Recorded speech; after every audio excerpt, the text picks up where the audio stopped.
Are you affected by addiction and struggling to find hope? You don't have to feel this way anymore. Welcome to the Peace We Crave. Find your freedom in addiction recovery with me, your host, Tanya D. There is hope. As a spiritual life recovery coach, I use a unique holistic approach of meditation, Reiki energy and sound healing, and spiritual life transformation to help you find peace and serenity. If you are sick and tired of feeling sick and tired and have had enough, I get it. I've been there, and I can provide a listening and sympathetic ear. Creating calm in your recovery is possible. If you're ready for help and hope towards your freedom in recovery, join into the Peace We Crave show with me as I help you find your freedom in addiction recovery. It all starts now. Hey, everybody, welcome. I'm Dr. Pat, and I get to take this journey with Tanya D. The Peace We Crave. Let me tell you, find your freedom in addiction recovery. Yes, that is a truth. That is a real thing. Tanya, the topic today, and I just want to tell everybody, if you want to find out more, please plug into this because this show is about community. And this is a woman that has set up a community and set it up in a way that it doesn't matter where you are on your pathway. It doesn't matter what day you have, how many months, how many years. This is where you get to plug in.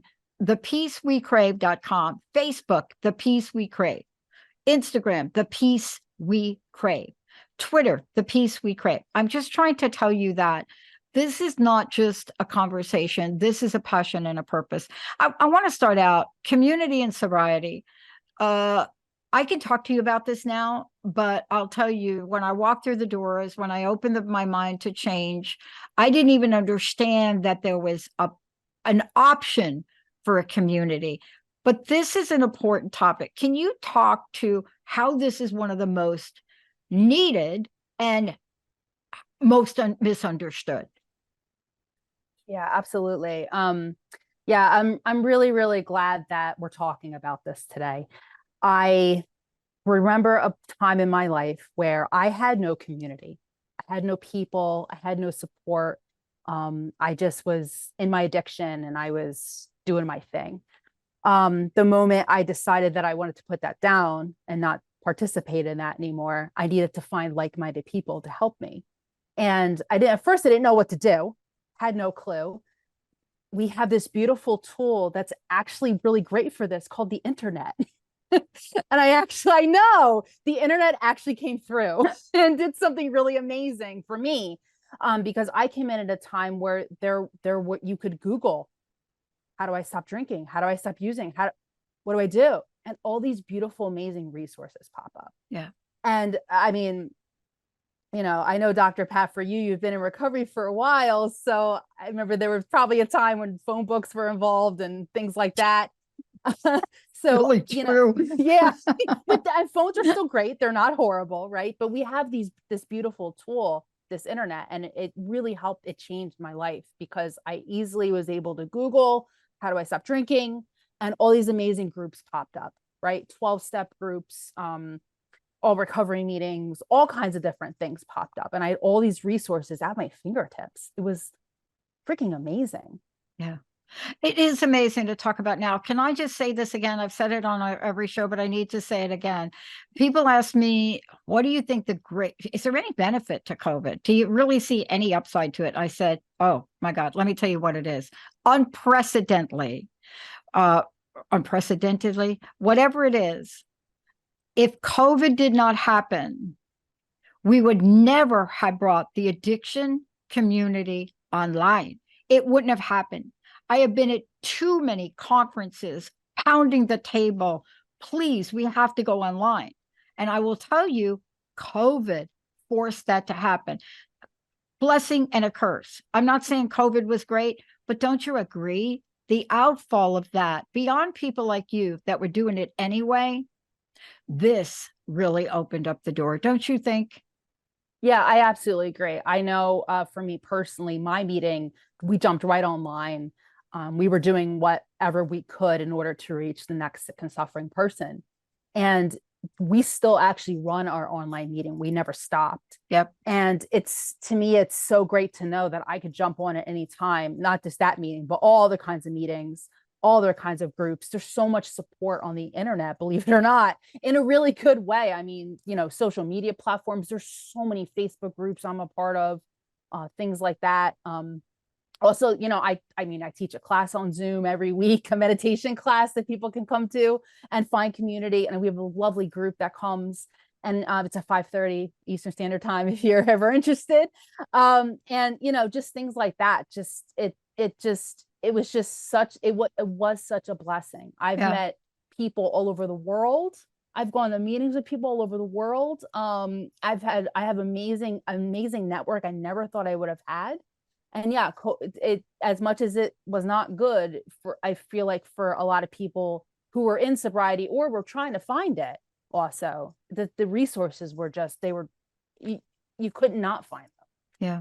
And I think the other thing I want you to talk to is the power of this and the power of being in groups. One of the things that I had to face with as part of that community, but also owning a network, is I am a Marty Mann follower. If you don't know who Marty Mann is, you need to Google her, because when you do, you will really find out why Alcoholics Anonymous was successful, because her form was, I'm going to get on television shows and I'm going to tell the world about this. I'm going to tell the world that I am an alcoholic, and I'm going to tell the world that this is not a stigma or secret. So, owning a network, it was a little bit of what do I want to say? I had to be bold, because it did take me a little bit to come on air and talk about it, because we're supposed to keep things a secret. Secrets don't work. Community helps you shed the secrets of our past, don't they? Yeah. People have told me you're only as sick as your secrets. Right. Yeah. So if I'm not sharing in a group, if I'm not around like-minded people, also I know a lot of people who during COVID, unfortunately, there was a lot of relapse there. We lost a lot of people as well. Yep, we but did. A lot of people were stuck in their homes with people who were using. And that was a whole nother, issue that came up with people that I knew, where I was on the phone quite a bit with people about that, because it was really, really difficult. Oh, me too. Yeah, right. When there's alcohol being delivered to your house, or there's, the dealer's knocking on the door, they don't care. They want to do what they're doing. So yeah, it was a blessing in the recovery community, but also, for people who we're dealing with the with family members and other things like that. The relapse was it's through the roof. Yeah. It's through the roof. And that's why Jessica, who is producing this, myself and Linda, decided the second channel that we're launching and we're starting to prepare for it is our addiction channel. You and I don't have time in this show to really go over the details, but someday we'll do a show in the near future and we'll go over why this is important. By the way, online sales of alcohol, I think they reached, somebody told me, 850% increase. So let's talk about community, because even in the middle of all of that, you reached out, you kept people going. But can we talk about how important the sense of connection is? Because a lot of people listening to this may not be addicts, they may not be alcoholics, but they may have a loved one. Isolation in addiction is horrible. Isolation in recovery is equally, if not more, horrible, isn't it? Yeah, absolutely. Yeah. I have a group of people. I'm on text chat with people. I'm on email lists with people. I'm Facebook groups with people. I'm constantly I've constantly surrounded myself with people who are in recovery. And I do that for a number of reasons. One, because, I don't want to be around people that are drinking or using drugs. That's not good for me, because I don't want to relapse. And then we also are able to help each other. Yeah. Right? Things come up, problems come up. You're like, how do I do this in sobriety? I don't know. Or even, hey, I have a lot of years in sobriety. I don't recall how I did this before. Things I did when I was new, I'm like, they're coming up again now. And I'm like, oh, I don't know what I did. And people remind me, people help me, people are there to share their experience with stuff too, even if I'm not going through the thing. There's two women who I love, God bless them. They have over 40 years, 80 years combined, right? And they both lost their husbands around the same time. And I'm looking at them and I'm like, oh my gosh, they didn't pick up anything. They stayed sober. How did they do that? Because that could potentially be me one day, right? So I'm looking at these other people and I'm learning how I can navigate my life when those things come up, and seeing what they did and drawing on that experience. It is so important. I want to talk about this other thing to you because we are talking a lot about like-minded. I don't want to confuse people listening to this. Whenever I say like-minded people, we get into this conversation about brainwashing. No, here's what we mean by like-minded people. We have a singularity of purpose, not to drink and not to use. That's what we mean. We don't mean like, oh my God, don't look for a mini me of me. Please don't be looking for that. We're talking about people that have a common purpose. So that is the greatest misconception we have. We're looking for people that have a desire. And let me ask you this about this. Peer pressure, all-time high. Peer pressure in schools, all-time high.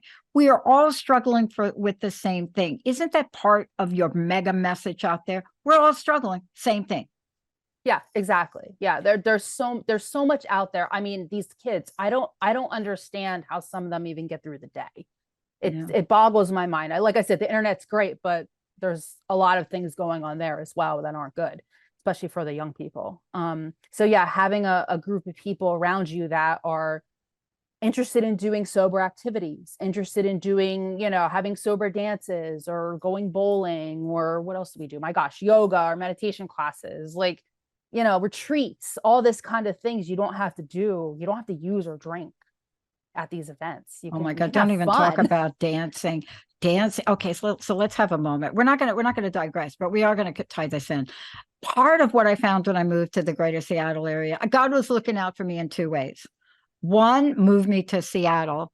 The next thing, across the street from the Alano Club, I could touch the door. And I moved into this place on Capitol Hill, and I didn't know it, but I was out on my balcony with my dog one day.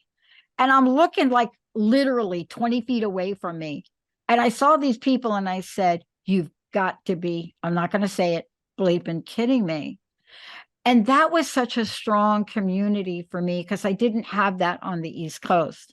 But I want to talk with you about this because I wasn't going to look for it. How do we help people look? I'm chances are I would have, but I think God knows me, Spirit knows me way enough to know, shove it in her face, right? But how do we help people, right? You're laughing because it's true, but how do we help people know this is how you could go look? Tell folks that may or may not be in this community, how many different venues are there of different types of groups and people they can plug into, and please help them find a way to get there. Yeah. So, like, what you just said, you looked out your window and they were right there. I mean, that's amazing. But just there's, like I said, there's still a bunch of online groups. There's still so many things you can Google and find. There's, Facebook and gosh, all the social media platforms have something going on. There's in-person stuff. There's so many different groups that you can find, just like I did, just go on the internet, just start looking. Just start looking. And right now there are so many that are diverse in nature. May I say a few? So if you're out there, you've heard the term sponsor throw around, please call Tanya. Please go and ask her. She'll help you talk and understand what that means and get plugged in. But there are also groups online. The other thing we want to say is there are so many diverse groups. May we mention a few? For example, if you're a Christian faith, there are now Christian groups. If you're part of the LGBTQAI community, boom, please know that there are groups for you. There are so many groups for people of color. It's not that we're separating. It's just that the issues and the things that you may want to talk about reference your lifestyle and your values more. Isn't that one of the major breakthroughs we have now, because the internet allows us more choices? Yes or no? Yes, absolutely. There's a Buddhist group that I love to go to, and I only found it because of COVID. I never would have found it otherwise because they're up in northern New Jersey. They're really far from me. So I was able to connect with them because my love of meditation. And I found people who in recovery who also love meditation and find it very important. It's something that's helped them. So as I've gone along in my journey, maybe my groups have changed a little bit. I tend to go to more women's functions because that's just what I like to do. There's something called She Recovers. Yeah. Really, really, really love that organization. Oh my gosh, they are I love the gatherings. There's so many diverse people in that little Zoom room. It is just, it's remarkable the things I hear.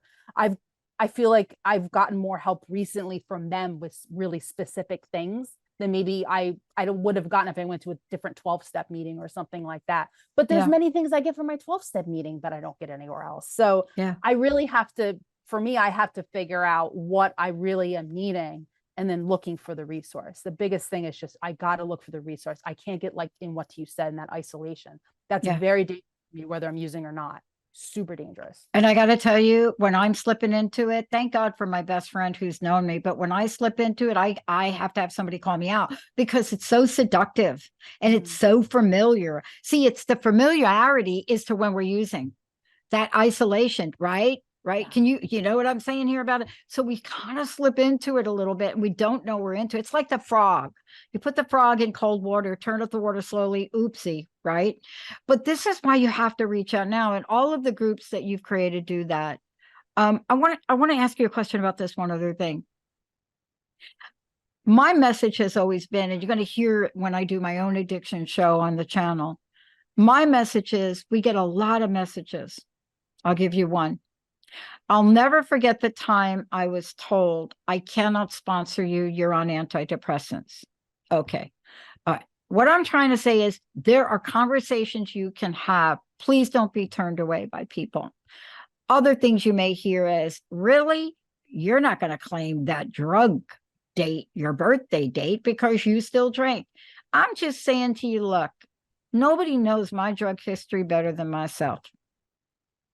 When you put down a needle in 1972, trust me, nobody's going to tell me that that's not a major thing. So part of the community connection is help weed out misinformation, right? Yeah, absolutely. Yeah. If I'm sitting in my house alone, I'm not getting all that information. I'm not hearing all those things. And I have to rely on you. You mentioned the sponsor before. That's a person I particularly rely on. I also, like I said, I'm in these group chats. I have these network of friends that I'm talking to, and we're always talking recovery. Even if I'm on a hike with my other friend, we go on hikes a lot. We love to do that. We're always talking recovery. It's in my lexicon all the time. So it's in the forefront of my mind. Because I don't know about you, but if I don't keep it in the forefront of my mind, it's going to go out the window and I'm going to be seeing a commercial on TV, or I'm going to see a billboard and go, oh, that looks cool. Let's try that. Look, let's talk about the funny side of this. I know we may have a short period of time. I loved being part of the community and still do.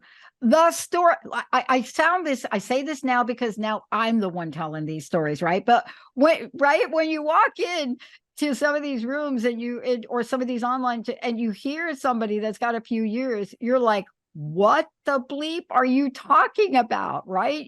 Did you really experience that? You see, these are the things we don't talk about enough, right? And funny is beyond words. Now, if you're me, you can look back at 33 years and laugh a little bit at yourself. But if you're me, 34 years ago, I had to do a little restart because of the cold strawberry soup in the village that had vodka in it. And I knew it did, but that's another show. But here we are. This is the other side of what we're talking about. We could be inspired here in this community. Oh yeah. I mean, my journey in and of itself, right? I didn't come into recovery liking meditation and teaching Reiki and doing all these things that I do, right? I wasn't coaching people. I wasn't doing any of this stuff. It was all the people in the room that I saw and the people on the Zooms and the online and I recover yoga and all kinds of stuff like that. They were doing all these things. And I was like, oh man, maybe I could do that. That seems cool. And giving me all these really also very funny stories along the way. I mean, my yoga teacher has so many funny stories. It's just great. And it's just, I don't hear that stuff if I'm not in the group, if I'm not in the community. If I'm isolating, I'm not hearing those things. And, I think that one of the shows that you and I will do, we can talk about some of those stories. I think it would be a great show to do, to say, community to the third, because these are the kinds of things we hear about, right? Oh, yeah, yeah. Yeah, for sure. The one particular story that I always hear is somebody in my group says that he couldn't find a higher power, right? He couldn't find spirituality. He was like, where do I find it? I don't know, like I don't get it. And he would sit in the room and he would listen to the person who was the most spiritual. So he found this one lady. So he goes up to the lady and he goes, hey, can you give me some of this spirituality that you have? She goes, oh, honey, no. She goes, no, I can't do that. You got to find it yourself. And he's like, what? How do I do that? And she's like, do you have a sponsor? Are you doing the steps? Let's just go through this again. Would you please tell people all the different places? Where do I find community? First of all, they can start with you, right? Yes, absolutely. Yep.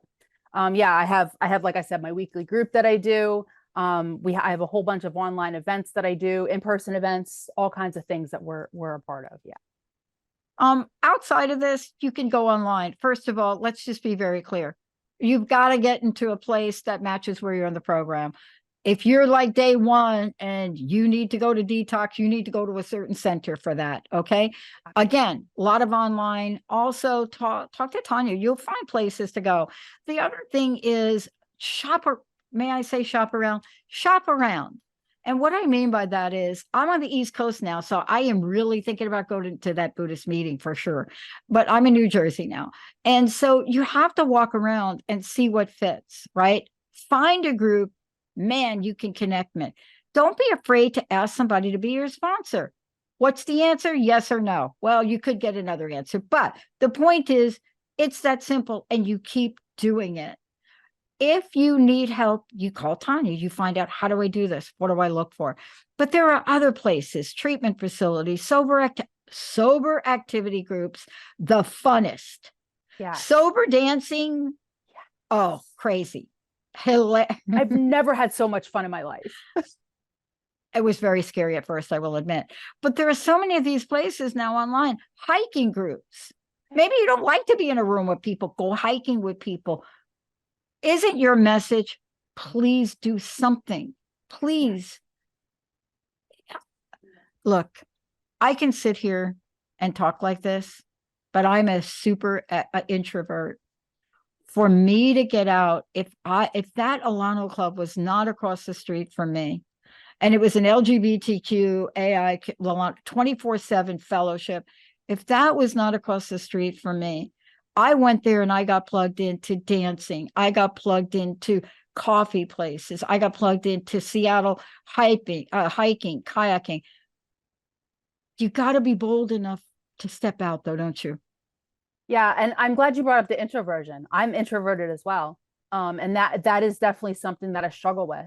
And what's beautiful about that is that my network of people know that about me, so they know, hey, gotta talk to Tanya. Hey, I haven't seen her. What's going on? You know, they know if I'm not plugged in, then they know what to do.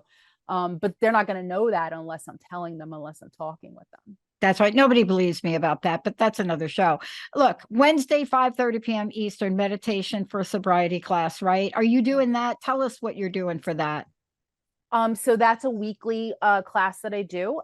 It's an hour. So it's just an hour of your time. Very nominal fee. Just sign up. You'll get a Zoom link. We meditate for a little bit. We do some breathing, little progressive relaxation. I'm very, very big on also anxiety. I have horrible anxiety problems. So I try to bring people very down, very relaxed. We talk a little bit about steps and chakras. And if that doesn't work for you, you just ignore it. It's all good. Just come be with us. I do a little guided meditation, which is people really, really love them.